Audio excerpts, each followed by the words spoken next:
What's going on, everybody? It is your boy Baddog back with another video. Looking at myself right now, I'm looking pretty tired with good reason. My voice is pretty shot with good reason. Those of you who were with me this weekend know it was a long weekend for me. We streamed the Laker game on Friday night, did a 24-hour stream from 10 a.m. Saturday to 10 a.m. Sunday, and of course streamed the Laker game last night. Analytics haven't come in for the third part of the stream, but so far we raised over $700 for St. Jude's, which is pretty awesome. So I just want to say, again, a huge thank you to everybody that was part of that 24-hour stream. That was great, man. I really appreciate all the support. I could never get through 24 straight hours without all you guys and girls, so thank you for all the support. Last night, the Lakers got drubbed by the Denver Nuggets 122-105. Denver hit 19 threes. The Lakers continue to struggle from outside. It's just one of those games for Los Angeles. You're going to have those games, once in a while. Every great team has a really off night, and Denver just shot the ball really well. Lakers seemed out of it pretty early in that game. They did come back a little bit, but really never could recover. Obviously, the big story for Los Angeles last night was the fact that Anthony Davis left the game late in the second quarter, seemed to re-aggravate his Achilles injury. He's scheduled for an MRI today at some point. Doesn't seem like it's a torn ACL, which, if you're a Laker fan, thank God that that's not the case.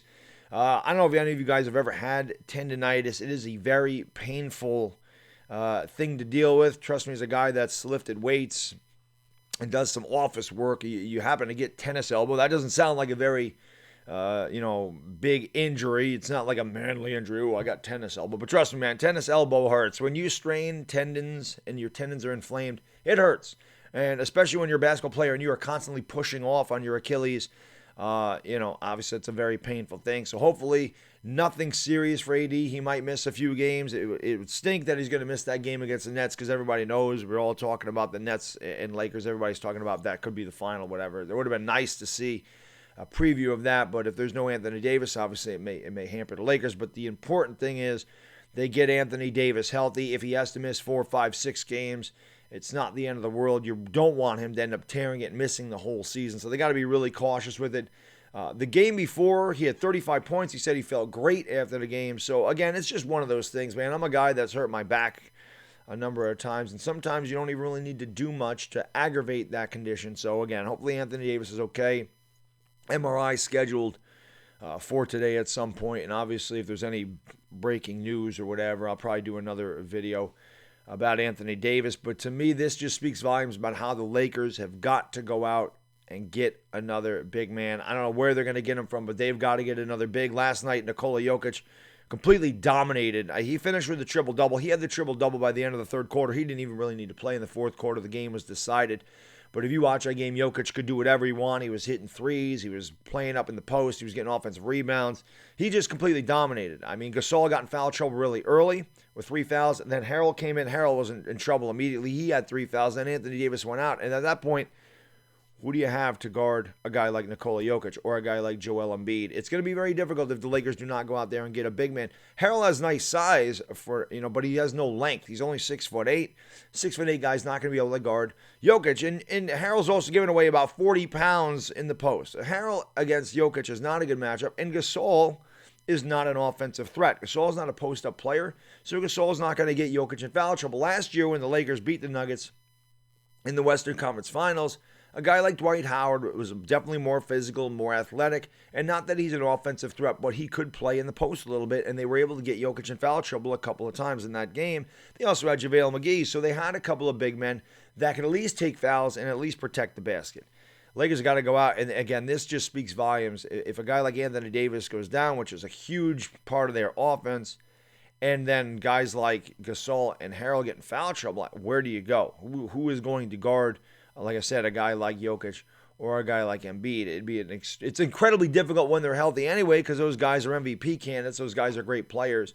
But the Lakers are going to have to do something about that, and there's no doubt about it. Their interior defense has been a little bit shoddy this year, and their perimeter defense hasn't been great either. These are things that they need to tighten up. And the only way to really tighten that up is to get a basket protector, a guy that can block some shots, a guy that can box out and grab some rebounds. Again, Gasol, he can throw some nice passes.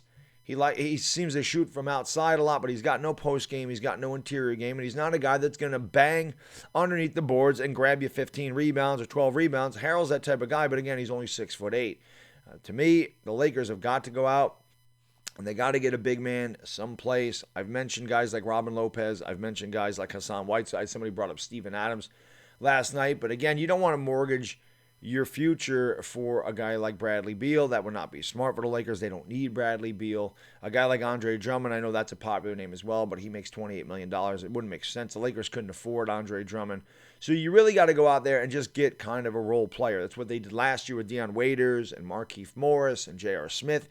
These guys weren't huge parts of what the Lakers did, but they did fill roles and they did add depth. The Lakers are definitely going to have to go out there and look for somebody to add depth at that center position because it's obviously a glaring weakness, and you can see it when the Lakers play a guy that has a great post-up game and a center, a true center, a big guy that is really difficult physically underneath and a guy that can just dominate on the offensive glass and play in the post. And then, of course, when you send the double team there, it just allows guys in the wings in the corners to knock down threes, which is exactly what Denver did last night. They had great ball movement.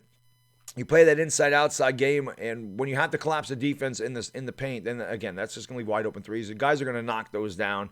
So that's what the Lakers got to do, in my opinion. But Anthony Davis, obviously, that was a concern last night. If you watch the game, he could barely get off the court. At least he was walking on his own power, but it took him a long time to get off of there. He hurt himself. Hit the free throws, and he just stood there at the free throw line. You knew something was wrong. The Lakers had to foul just so they could get him off the court. And like I said, hopefully that's nothing serious. If he has to miss a few games, so be it. But the Lakers really need to take care of this because he's a huge part of what they do. He was a huge part of their championship run last year. You can't take any chances in the middle of February that this guy gets a serious injury and has to miss an extended amount of time because the Lakers can ill afford to lose an Anthony Davis. It's a big part of what they do.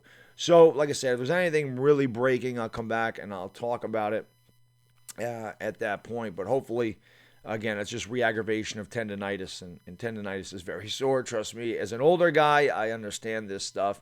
And again, I just can't thank you guys and girls enough for everything that you do for me. A lot of people were calling me insane, calling me crazy. How can you stream for 24 straight hours and then come back and call a Laker game? I said, hey, all you guys and girls are here too. So, once I get the analytics for yesterday's stream, the late night stream, I'll put into my community notes or whatever how much we raised for St. Jude's. And again, I just want to thank everybody that was a part of it, and thank you to all my guests. Uncle Lou was on, Authentic, my man Hot Take Hockey, Cop Pizzle, Entertainer Talking Sports, Philly 500. We had a fantastic time with him, and then BVD, of course, my man BVD came through.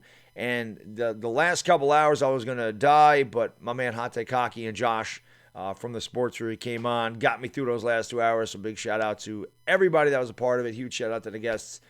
Thank you so much again for everything you do for me. I really do appreciate it. And if you're around tomorrow morning, I'll be on the Uncle Lou show on Uncle Lou's channel. So hope you guys will tune in for that. That's all I got in this video. Enjoy the rest of your Monday. I'm going to take the rest of the day off. Like I said, unless something happens to Anthony Davis.